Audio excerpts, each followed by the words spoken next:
Ian, one of my favourite memories of Rhian's, and I'm going to ask you a serious question here, was Rhian with the scarf around his head or the flag around his head? I think it was a scarf around his head with the Champions League medal around his neck. Now, my question to you, sir, is how long did it take before you were strolling around the house with that Champions League medal? Right. Okay. Right. The only time I saw that medal was because obviously I was at the game. Like close, obviously family and friends. We were allowed to go to the game and so forth. You know, well looked after by Liverpool. So I must say thank you for that. But that night I see it obviously because after the game they got changed and then we went to a hotel where we saw the players. You know, obviously you select through because we had to have a special pass to get through. So I saw like some of the other players, like obviously Milner, Robertson, what's one of us spoke to, Henderson.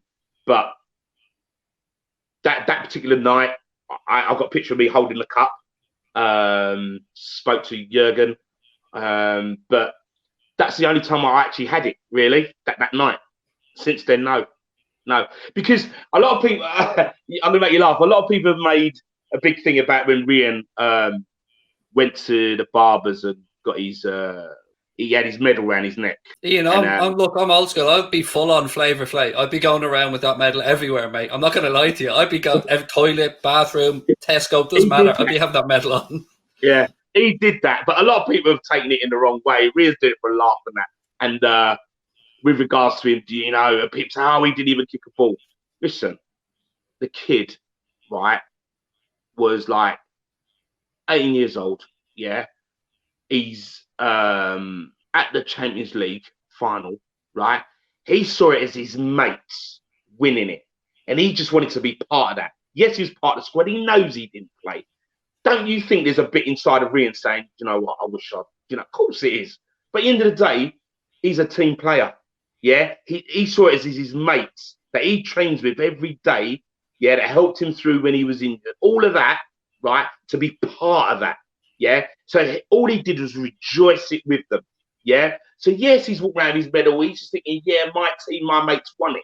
That's what it's about.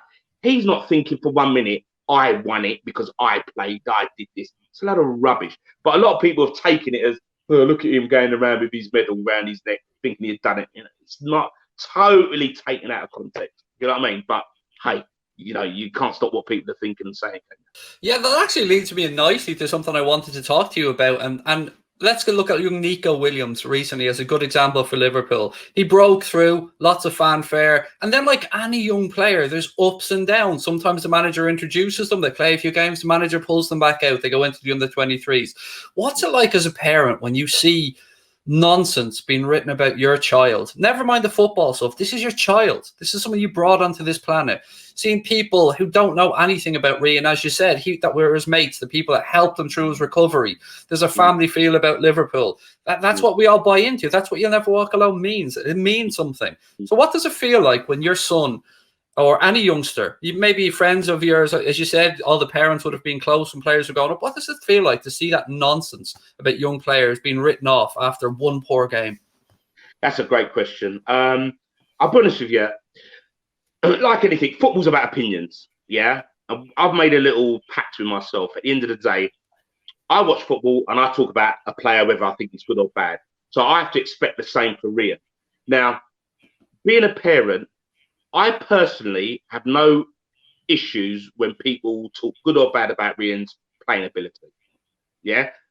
Sometimes I question some of what they say in the sense that, well, actually, like when they say about, you know, he can't do what Salah could do on the right.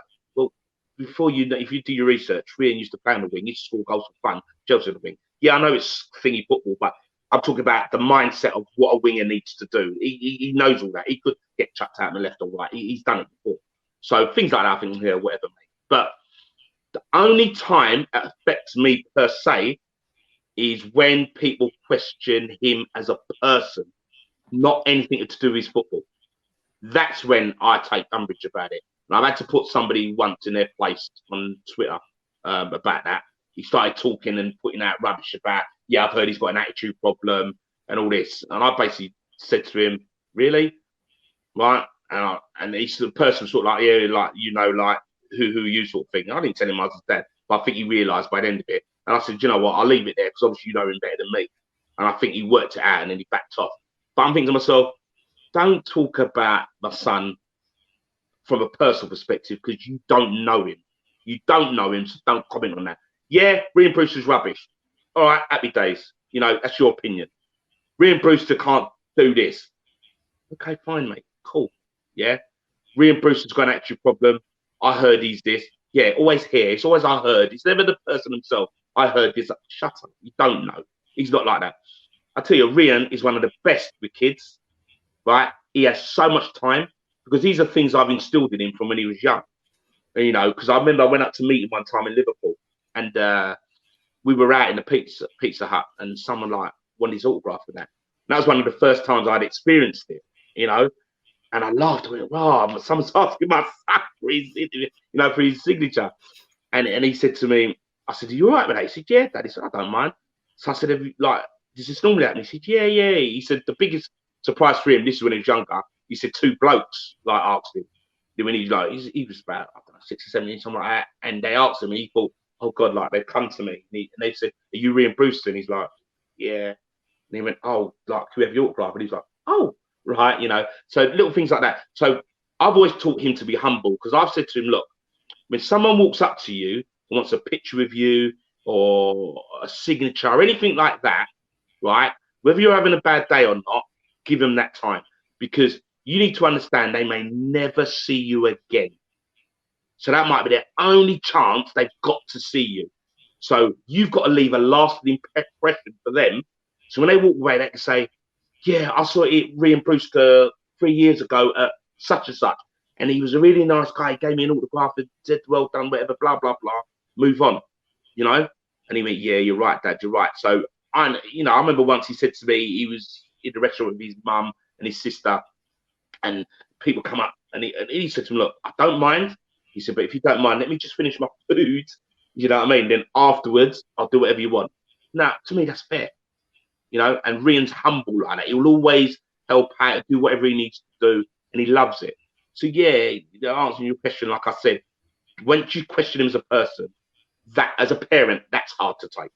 Yeah, and look, to any fans that may be watching this, always think about what you're right. I mean, it's easy on Twitter to dehumanize somebody, but there's a human at the other end of that keyboard or the other end of that. So thank you for giving us that insight. So, Ian, we had Rhian Brewster breaking through, getting that Champions League medal. Then we had the loan move back with Steve Cooper, interestingly enough, at Swansea, where we really started to see Rhian blossom into a man and what he's capable of. What was it like for you watching him his time at Swansea?